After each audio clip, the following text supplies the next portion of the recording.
ఏ పురా నిర్జితాస్తేన జనస్థానే మహోజసః రాక్షసాంస్తాన్ పురే సర్వాన్ భీతానద్య న పశ్యసి.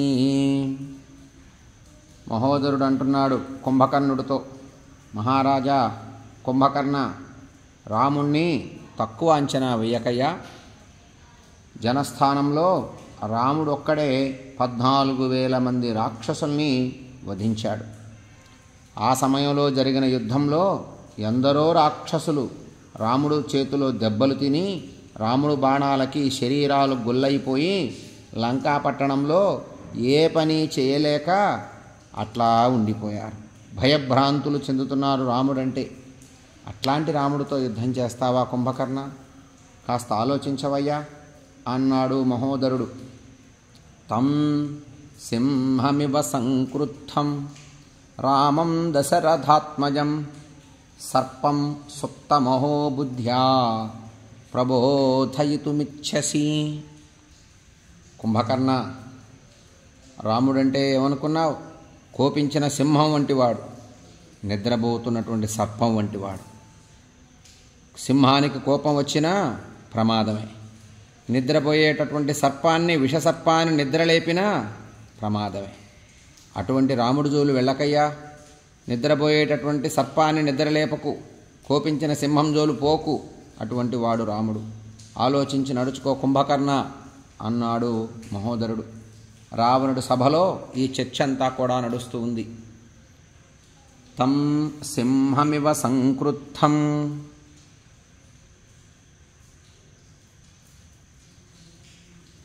రామం దశరథాత్మజం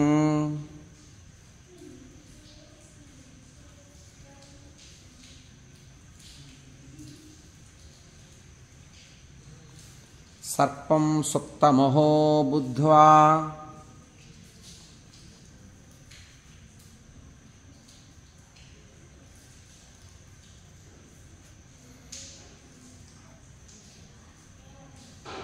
ప్రబోధయితుమిచ్చసి.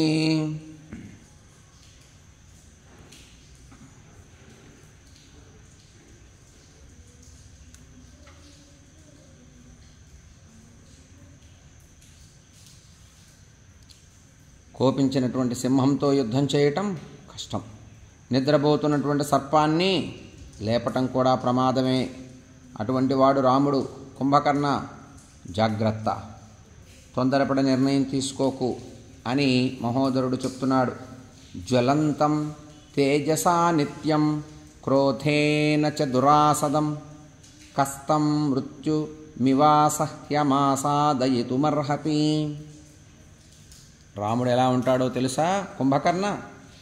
ఎప్పుడూ గొప్ప తేజస్సుతో ప్రజ్వలిస్తూ ఉంటాడు. కోపం వచ్చినప్పుడు ఎవ్వరి మాట వినడయ్యా. కోపం వచ్చినప్పుడు ఎవరో ఎదిరించలేరు. అంత ఆవేశంగా ఉంటాడు. అంత ఆవేశంతో యుద్ధం చేస్తాడు. ఆ సమయంలో మృత్యుదేవత వలె ఉంటాడయ్యా రాముడు. సహించలేం రాముడి కోపాన్ని. అట్టి రాముడి కోపాన్ని భరించలేం మనం. రాముడు సమీపానికి కూడా ఎవరు వెళ్ళలేరయ్యా. రాముడి కోపం వస్తే జాగ్రత్త అని కుంభకర్ణుడికి మహోదరుడు చెబుతున్నాడు. జ్వలంతం తేజసా నిత్యం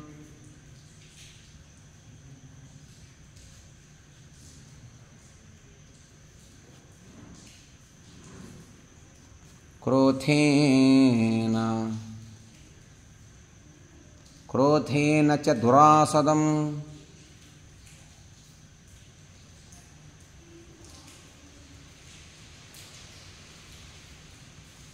కస్తం మృత్యుమివాసహ్యమాసాదయతుమర్హతి. కస్తం మృత్యుమివాసహ్యం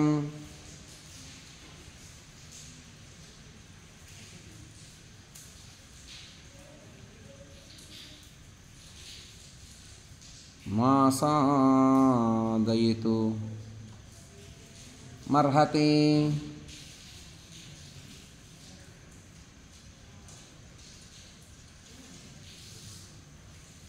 ఎప్పుడూ గొప్ప తేజస్సుతో ఉండేవాడే రాముడు. రాముడు తేజస్సును చూడలేము కుంభకర్ణ. అంత గొప్ప తేజస్సుతో ప్రజ్వలిస్తూ ఉంటాడు అన్నాడు మహోదరుడు. సంశయస్థమిదం సర్వం శత్రోః ప్రతి సమాననే ఏకస్య గమనం తత్ర నహి మే రోచతే భృశం. శత్రువుని ఎదిరించాలి అనే సమయం వచ్చింది. ఎదిరించినచో అంతా సంశయాస్పదమైపోతుంది. ఒంటరిగా యుద్ధానికి వెళ్ళుట కూడా చాలా ప్రమాదం అయ్యా. రాముడితో ఒంటరిగా యుద్ధానికి వెళ్ళకూడదు. శత్రువుగా భావించినటువంటి రాముణ్ణి ఓడించటం సంశయాస్పదం అయిపోయింది ఇప్పుడు లంకాపట్టణంలో ఉండేటటువంటి రాక్షస వీరులకి. లంకాపట్టణంలో ఎవరున్నారో తెలుసా? వృద్ధులు, బాలురు మాత్రమే ఉన్నారు. అందరూ యుద్ధానికి వెళ్ళిపోయారు. వీరులు, మహావీరులు అంతా యుద్ధంలోనే ఉన్నారు. లంకాపట్టణం అంతా భయభ్రాంతులతో ఉన్నది. ఒక్క రాముడు చేసే యుద్ధానికి ఇంత నష్టం జరిగింది. కుంభకర్ణ, నువ్వు ఒక్కడివే వెళ్ళి యుద్ధం చేస్తానంటున్నావు. నాకు ఏమాత్రం ఇష్టం లేదయ్యా. జాగ్రత్తగా ఆలోచించాలి కుంభకర్ణ అన్నాడు మహోదరుడు. సంశయస్థమిదం సర్వం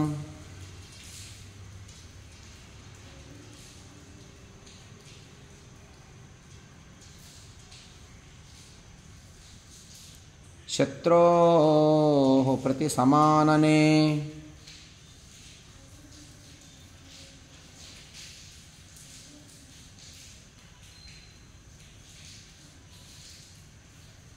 ఏకస్య గమనం తత్ర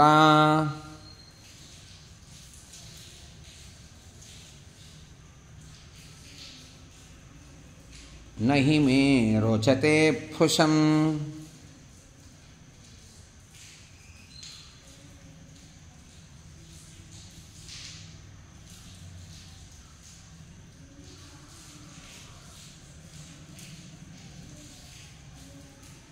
సంశయాస్పదమైపోయింది కుంభకర్ణ. రాముణ్ణి ఎదిరించటానికి ఇంత ఆలోచన చేయవలసి వస్తుందయ్యా. అలాంటి పరిస్థితుల్లో నువ్వు ఒంటరిగా యుద్ధానికి వెళ్ళటం నాకు ఏమాత్రం ఇష్టం లేదు కుంభకర్ణ. తొందరపడవద్దు అన్నాడు మహోదరుడు కుంభకర్ణుణ్ణి. అందరూ వింటూ ఉన్నారు ఈ మాటలన్నీ కూడా. కుంభకర్ణుడు చెప్పేటటువంటి మాటలన్నీ విన్నటువంటి సభలో మహోదరుడు మాటలంతా కూడా అందరూ వింటున్నారు. హీనార్థస్తు సమృద్ధార్థం కోరిపుం ప్రాకృతం యథా నిశ్చిత్య జీవితత్యాగే వశమానేతుమిచ్చతి. రాముడు గురించి తక్కువ అంచనాయకు కుంభకర్ణ. క్షీణించినటువంటి బలం కలిగిన వాడు ఎవడైనా ఉంటే ప్రాణాలకు తెగించి మరి యుద్ధానికి వెళతాడయ్యా.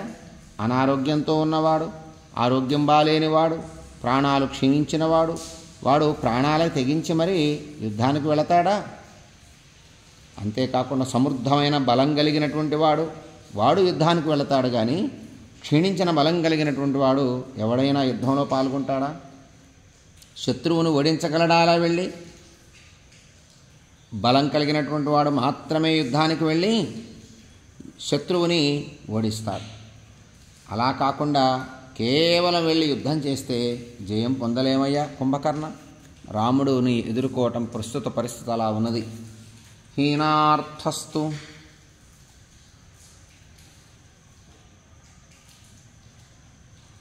సమృద్ధార్థం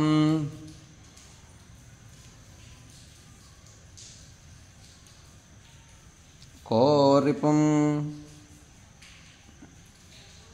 ప్రాకృతం యథా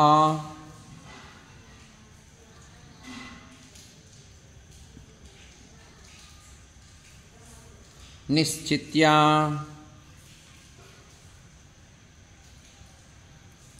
జీవితత్యాగే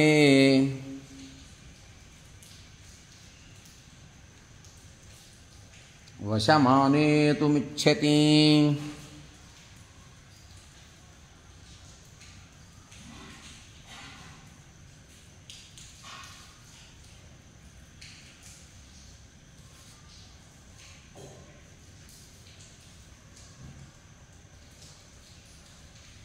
మహోదరుడు కుంభకర్ణుడికి అన్నీ చెబుతూ ఉన్నాడు.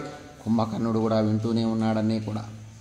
యస్య నాస్తి మనుష్యేషు సదృశో రాక్షసోత్తమా కథమాసం ససే యుద్ధం తుల్యేనేంద్ర వివస్వతో. ఓ కుంభకర్ణ, ఏ రాముడితో సమానమైన వాడు మనుష్యులలో లేడో, రాముడితో సమానమైన పరాక్రమం కలిగిన వాడు మనుష్యుల్లో లేడు. రాముడితో సమానమైనటువంటి వీరుడు మనుష్య జాతిలో లేడు. రాముడితో సమానమైనటువంటి తేజస్సు కలిగినటువంటి వాడు మనుష్య జాతిలో మనకు కనపడడు. ఇంద్రుడు సూర్యుడితో సమానమైన వాడయ్యా రాముడంటే. రాముడితో యుద్ధం చేయాలి అనేటటువంటి భావన సామాన్యం కాదు. అది ఎట్లా ఉంటుందనుకుంటున్నావో నీకు అర్థం కావటం లేదు. ఖరదూషణాదుల్ని రాముడు వధించినప్పుడు తెలిసింది రాముడి పరాక్రమం ఏమిటో. లంకాపట్టణంలో ఖరదూషణాదుల్ని యుద్ధ సమయంలో పాల్గొన్నటువంటి రాక్షసులు శరీర అవయవాలు తెగిపోయి రాముడు అంటే భయం కలిగి లంకాపట్టణంలో మూలనబడి ఉన్నారు. వీరులంతా కూడా వారు యుద్ధానికి వెళ్ళను అంటున్నారు. అలా ఉంది రాముడితో యుద్ధం అంటే. ఇంద్రుడు సూర్యుడు కలిస్తే ఇద్దరి శక్తి ఎంతో, రాముడి శక్తి అటువంటిది. యుద్ధం చేయాలి అంటే సామాన్యం కాదు. తొందరపడకు. రాముడితో యుద్ధం చేయాలంటే ఆలోచించాలి కుంభకర్ణ అన్నాడు మహోదరుడు కుంభకర్ణుడితో. యస్య నాస్తి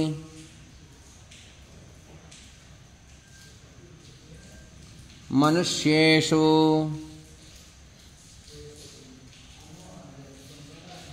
సదృశో రాక్షసోత్తమా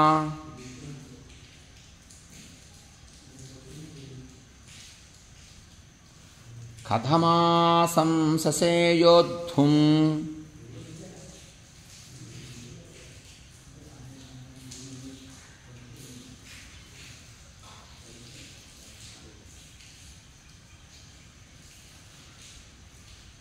తుల్యేనేంద్ర వివస్వతో.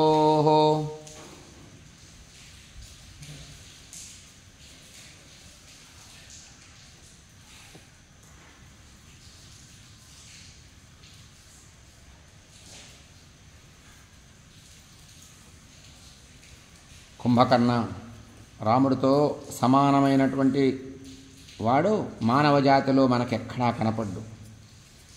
రాముడితో సమానమైనటువంటి తేజస్సు కలిగినటువంటి వాడు కూడా మానవ జాతిలో ఎక్కడా మనకు కనపడ్డు. ఇంద్రుడు సూర్యుడితో సమానమైన వాడయ్యా రాముడు. అట్లాంటి ఇంద్రుడు సూర్యుడితో సమానమైనట్టు రాముడితో యుద్ధం చేయాలి అంటే చాలా కష్టం. ఆలోచించు, తొందరపడకు అన్నాడు మహోదరుడు. ఏవముక్త్వా తు సంరబ్ధం కుంభకర్ణం మహోదరః ఉవాచ రక్షసాం మధ్యే రావణం లోకరావణం.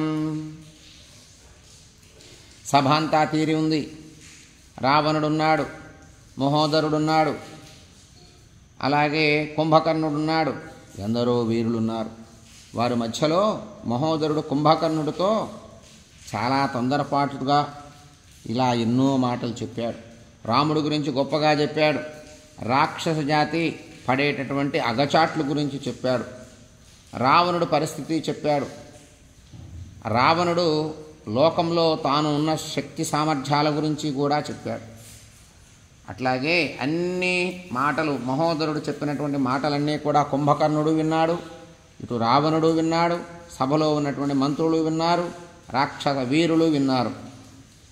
ఏవముక్త్వా తు సంరబ్ధం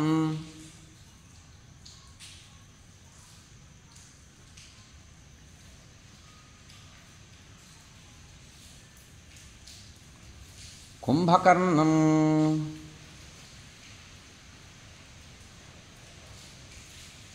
మహోదరః ఉవాచ రక్షసాం మధ్యే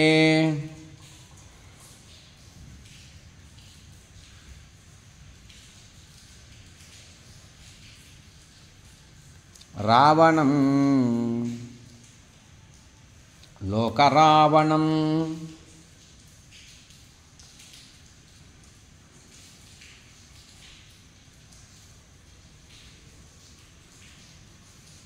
మహోదరుడు కుంభకర్ణుడికి చెప్పవలసినటువంటి మాటలన్నీ చెప్పి చాలా తొందరపాటుగా చెప్తూ జరిగే పరిస్థితులన్నీ కూడా అర్థమయ్యేటట్లు చెబుతూ లోకాలన్నింటినీ పీడించినటువంటి రావణుడితో మాట్లాడుతున్నాడు దగ్గరగా వచ్చి మహోదరుడు. లబ్ధ్వా పురస్తాద్వైదేహీం కిమర్థం త్వం విలంబసే యదీశ్చసి తదా సీతా వశగాతే భవిష్యతి. రావణుడి దగ్గరికి వచ్చాడు మహోదరుడు. చాలా చిన్నగా చెప్తున్నాడు. నీ ఎదురుగా సీతను ఉంచుకొని, రావణ మహాప్రభో, సీతను నీ ఎదురుగా ఉంచుకున్నావు, ఎందుకయ్యా ఆలోచన చేస్తున్నావు? ఎందుకు ఇంత కాలయాపన చేస్తున్నావు సీతను అనుభవించటానికి?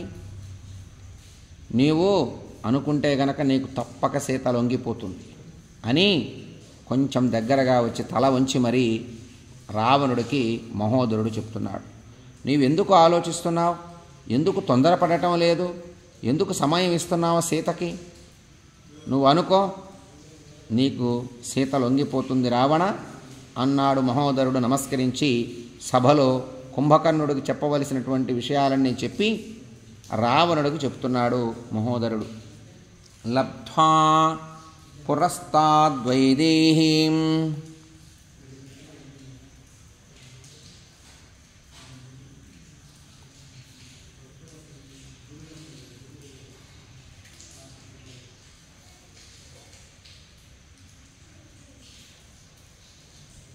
కిమర్థం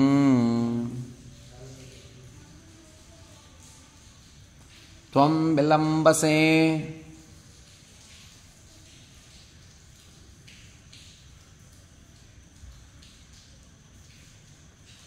యదీశ్చసి తదా సీతా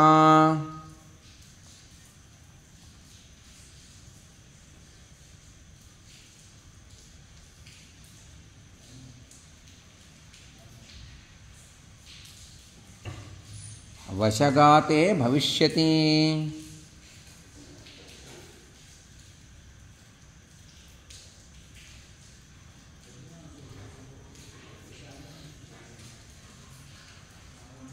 రావణ, ఎందుకయ్యా ఆలోచిస్తున్నావు సీతన గురించి? సీతని నీ ఎదురుగానే ఉంచుకొని, నీ రాజ్యంలోనే ఉంచుకొని, నీ లంకా పట్టణంలోనే ఉంచుకొని, నీ అధీనంలోనే ఉంచుకొని ఎందుకు ఉపేక్షిస్తున్నావు? నువ్వు గనక అనుకుంటే సీత నీకు తప్పక లొంగిపోతుంది. ఆ ప్రయత్నం చేయవయ్యా. అంతేకాదు, నీకు నేను ఒక ఉపాయం కూడా చెబుతా మహారాజా. రావణ, నీకు కనుక ఇష్టమైతే ఇది పాటించు అన్నాడు మహోదరుడు రావణుడితో. దృష్టః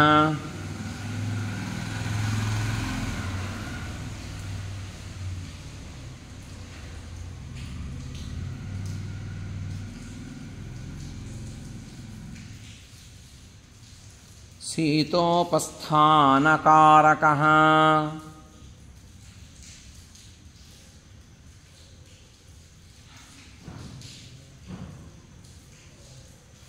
రుచిత చేత్స్వయా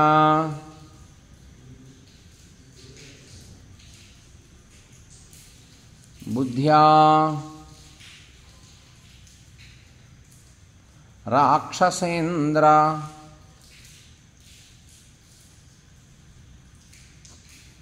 తతః శృణు.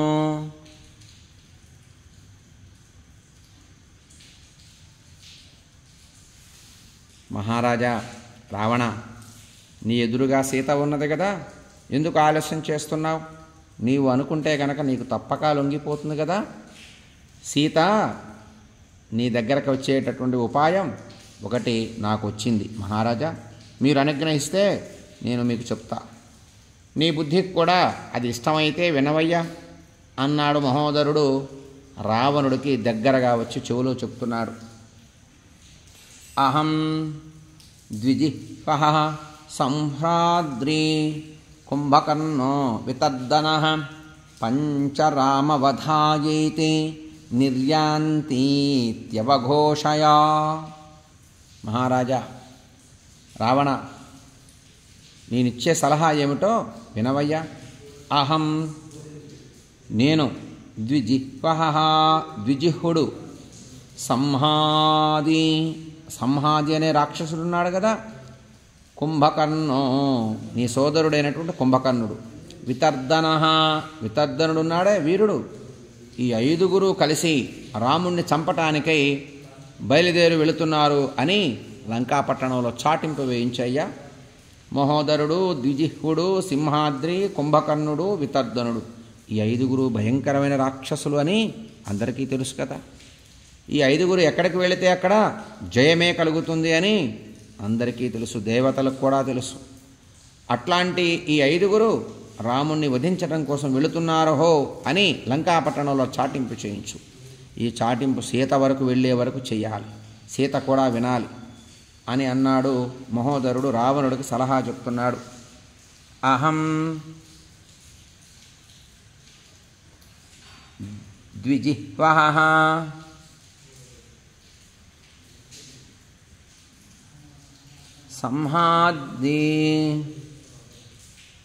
సంహ్రాది కుంభకర్ణో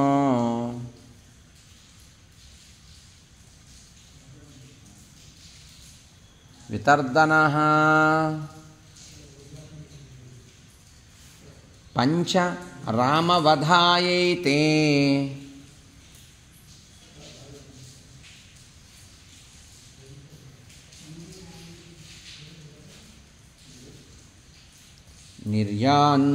నిర్యాంతీత్యవఘోషయా.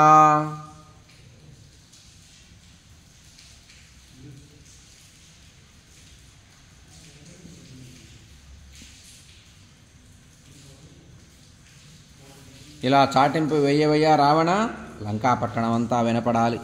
సీత ఉన్నటువంటి అశోకవనం దగ్గరికి కూడా ఈ చాటింపు వెళ్ళాలి.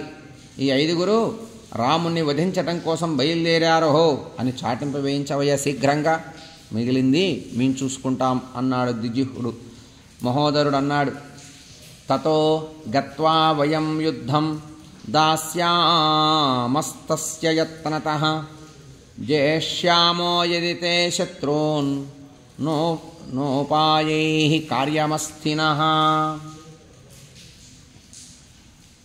అలాగే మేము వెళ్ళి ప్రయత్నపూర్వకంగా అతనితో సహజంగా యుద్ధం చేస్తాం. మేము 5గురం ఒక్కసారే వెళతాం మహారాజా. మేము నీ శత్రువు అయినటువంటి రాముని జయించగలిగితే గనక మనకి ఏ ఉపాయంతో పని లేదయ్యా, సీతని దగ్గరికి రాక తప్పదు అన్నాడు. అట్లా కాక శత్రువు ఒకవేళ జీవించే ఉంటే, అంటే రాముడు గనక ఎంత యుద్ధం చేసినా మరణించకుండా బ్రతికే ఉంటే మేము మనస్సులో ఆలోచించినట్లు చెయ్యి, సీతను బలాత్కారం చెయ్యి. రాముడు గనక మరణిస్తే ఇక నీకు చెప్పే పనే లేదు. ఒకవేళ రాముడు గనక మరణించకపోతే సీతను నువ్వు బలాత్కారం చేయవయ్యా, ఎవరు నీకు చెప్పాలి అన్నాడు మహోదరుడు. రావణుడు దగ్గరగా వచ్చి చెవులో చెప్తున్నాడు. అధ జీవతి నః శత్రుర్వయం చ కృత సంయుగాః తతో గత్వా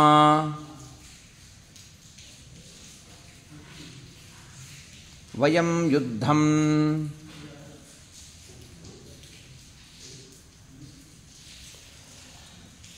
దాస్యామస్తస్య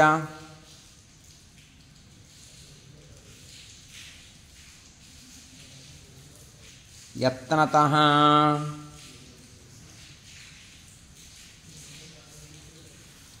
జేష్యామో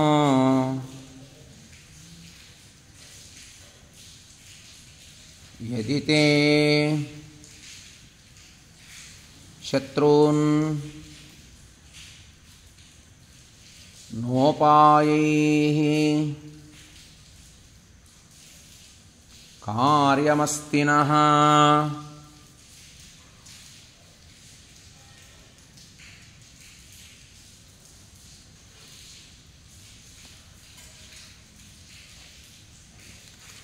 మేమందరం కూడా 5గురం ప్రయత్నపూర్వకంగా యుద్ధానికి వెళతాం మహారాజా, శత్రువుని ఓడిస్తాం.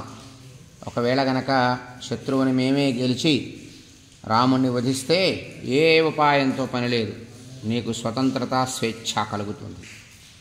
అధజీవతి నః శత్రుర్వయం చ కృత సంయుగాః తతః సమభిపత్స్యామో మనసా నీక్షితం.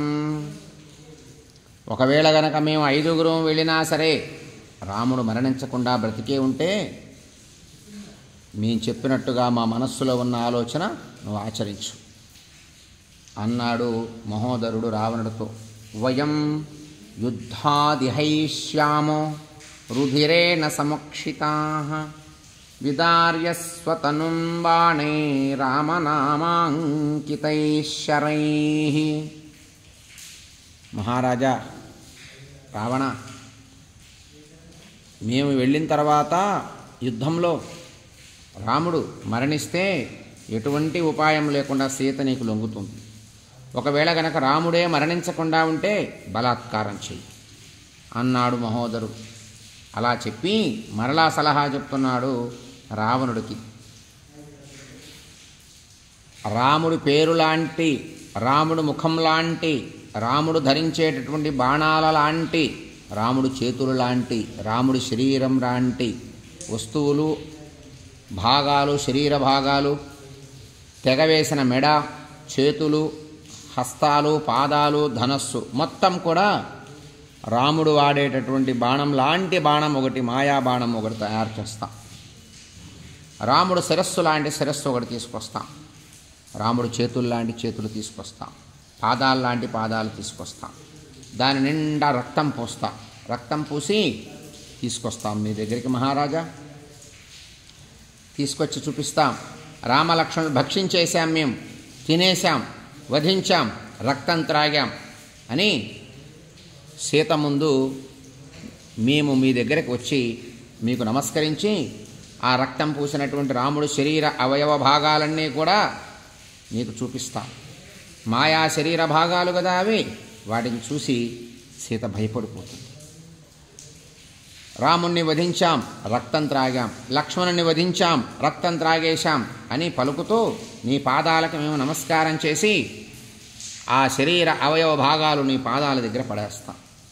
అప్పుడు నీవు సంతోషించి మాకు కొంత పారితోషికం, బంగారం, డబ్బు ఇవన్నీ ఇవ్వవయ్యా, మా కోరికలు తీర్చు. ఇదంతా సీత ముందు నడవాలి మహారాజా, అప్పుడు నీకు సీత లొంగుతుంది అన్నాడు మహోదరుడు. రాముడు, అతడు సోదరుడైనటువంటి లక్ష్మణుడు అందరూ మరణించారు. సుగ్రీవుడు మరణించాడు, హనుమంతుడు మరణించాడు అని పెద్ద పెద్దగా మేము చెప్తాం. అట్లాగే అంతటా కూడా చాటింపు వేయాలి. ఇలా అందరూ మరణించారు అని సీత నమ్మాలి. నమ్మే వరకు మనం చెయ్యాలి అన్నాడు మహోదరుడు. నీవు సంతోషించినట్లయితే మేము ఈ యొక్క అభినయాన్ని, ఈ యొక్క నాటకాన్ని మేము చేస్తాం మహారాజా. మా అందరికి కూడా అనేక వస్తువులు, బంగారం, డబ్బు, భవనాలు మాకు ఇప్పించవయ్యా. ఈ నాటకాన్ని మీ ముందు నీకు మెప్పు కలిగించడం కోసం, సీత భయపడటం కోసం, సీత నీకు లొంగటం కోసం ఇవన్నీ మేము నటిస్తాం, అభినయిస్తాం. రాముడు శరీరం లాంటి శరీరాన్ని ముక్కల ముక్కలుగా నరికి దానికి రక్తం పూసి తీసుకొస్తాం. రాముడు చేతిలో ఉండే ధనస్సు లాంటి ధనస్సును ఒకటి సృష్టించి నీ దగ్గరికి తీసుకొస్తాం. సీతకు చూపిస్తాం. మీ పాదాల దగ్గర పడేస్తాం. మహారాజా రావణ, రాముణ్ణి వధించాం, రక్తం త్రాగాం, మాంసం తిన్నాం అని చెప్తాం. కొన్ని శరీర భాగాలు అక్కడ పడేస్తాం. వాటిని చూసి సీత భయపడిపోతుంది, నీకు లొంగిపోతుంది.